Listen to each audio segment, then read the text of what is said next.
Well, here we are in sunny Motril. Yeah. We've had quite a bit of rain overnight, didn't we? It's quite laying on the paths.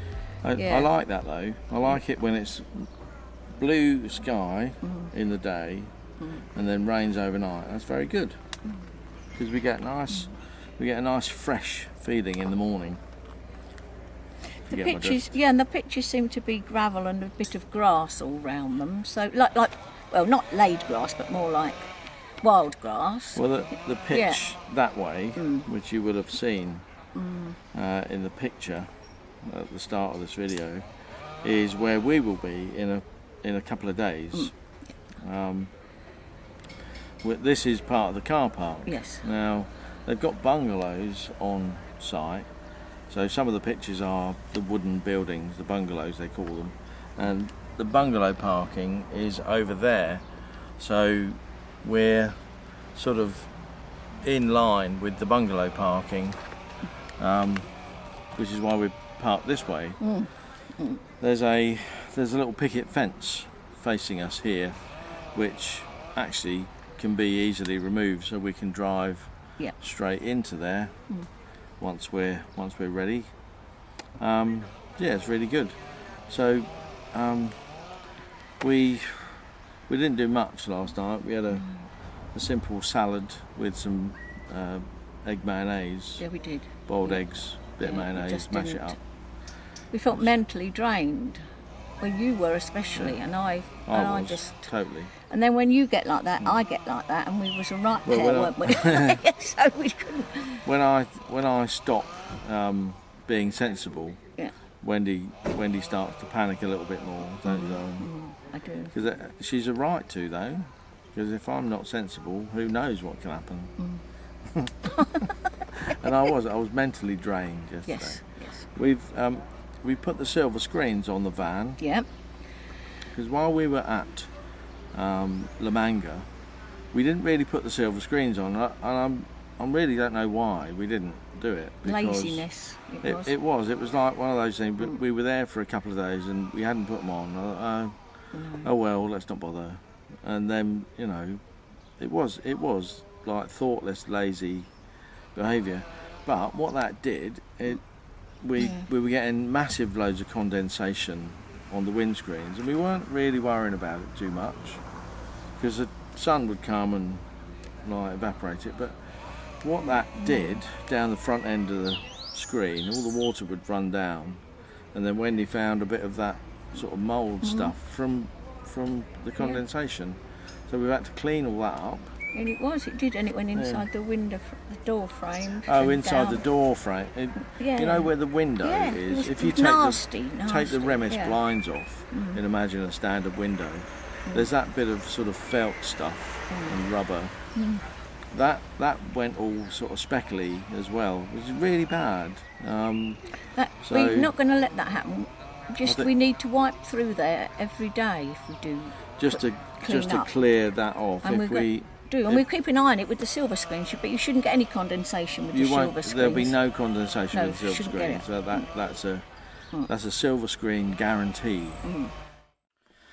Well, I've come inside. It is quite hot out there. The sunshine is really blasting down, and what that meant was not because of the sun, but the battery on the camera went flat, and we didn't notice it because we couldn't see the screen. And we've been chatting away to you, recording nothing apart from that 3-minute section at the front where we told you about how wonderful the silver screens were, and they are. But what we also wanted to say was that we are at Camping Poniente. We're just across the road from the beach, and we're going to, at some point over the next couple of days, we're going to show you around and show you all the detail of Camping Poniente. And I think the biggest thing is that the people here are so go out of the way to help you. It's really, they sort of directed us to go and have a look for a pitch, and then when we did, okay, fine. We didn't really we didn't really notice how tight it would be to get in with our big van. But when we came back, they let us out of the entrance gate, and I know there are some campsites in the UK that would not do that. They'd make you reverse and go around. But they let us out the entrance gate, and they said, well, you know, you can park in the car park. They moved stuff around. There were 2 cars parked here. They went and got the owners from their pitches and said, come and take your cars to your pitch, so that we can park another van there. It's like, oh, okay. You know, everybody was nice about it. And then they've laid on an electrical point for us on the next pitch, on the pitch we're going to be on. So they like switched another one on. That, I mean, really couldn't be more helpful. And you know, the guy in reception pointing out to us that if we paid for another 3 days, we get the pitch for €12.50 and not €18, which actually saves us quite a bit of money. So that's what we're going to book in for the 30 nights, and then probably leave at whatever point we want to. We'll be leaving about the 19th or 20th, because we want to get to Sweden on the 1st of March, so that we can be settled in and start to help with the babies up there. So, well, they're not really babies, they're 5 and 2, so really joyful little children. So yeah, we're going to really enjoy it. We really are. It's going to be exhausting. I know it's going to be exhausting. So we are really looking forward to it. No matter what, you know. I sort of think back and think about our own children when they were 5 and 2, and it was no surprise that children around the 2-year-old are known as the terrible twos, because they can have a little bit of a tantrum, can't they? But we're looking forward to that and hoping to avoid all that with our massive amount of experience in how to sort of pacify children and make them happy all day long while we're looking after them. So that's what we're intending to do. We've got a couple of little games and surprises in the bag, as it were, so we've got all those. And for those of you that are interested in Wendy's beading antics, Wendy's bought another 2 kits, so she's made that little icicle superbly well. She's so into it. She's bought another 2 kits from the people at La Manga, and she'll be making those, and we'll show you how that's going.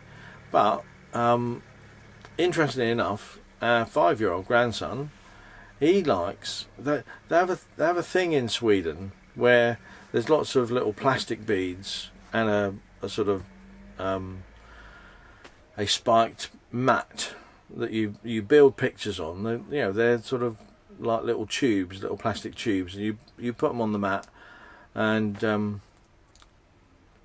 then once you've made your picture, you put a bit of greaseproof paper on top and you iron it, so which melts the thing. And I think I've shown you in the past the little the heart shape that he made for me to take with us when we left last time, and I'll keep that up by the bed, which is a nice reminder of them. So he's already into that sort of bead stuff, and he's already made the longest necklace in the world out of beads, sort of continually winding beads onto a bit of string. So it'll be interesting. And what we did find up there last time we were there, in one of the little towns, is a crafting shop where they sell all sorts of stuff. So we'll be going to that crafting shop to try and find some extra bits for the beading that Wendy's going to do. That's it really. So we're gonna we're waiting for my brother to come down. We're going to go out for the day, we'll capture a few bits and pieces while we're out, and at some point we'll take you for a tour around. But that's it. I hope you've enjoyed our little rambling, and stay tuned for more about Camping Poniente. It's a really lovely place, and the sunshine here, we're lucky to get that pitch, number one, because the sun goes from that way across that way and shines here all day long. Brilliant. But if you've enjoyed this video, give us a thumbs up, and don't forget to subscribe. And once you have subscribed, click the reminder bell so that we'll send you a reminder for whenever we do upload a new video. But that's it for today. Thanks so much for watching. We'll see you again tomorrow. Bye bye for now.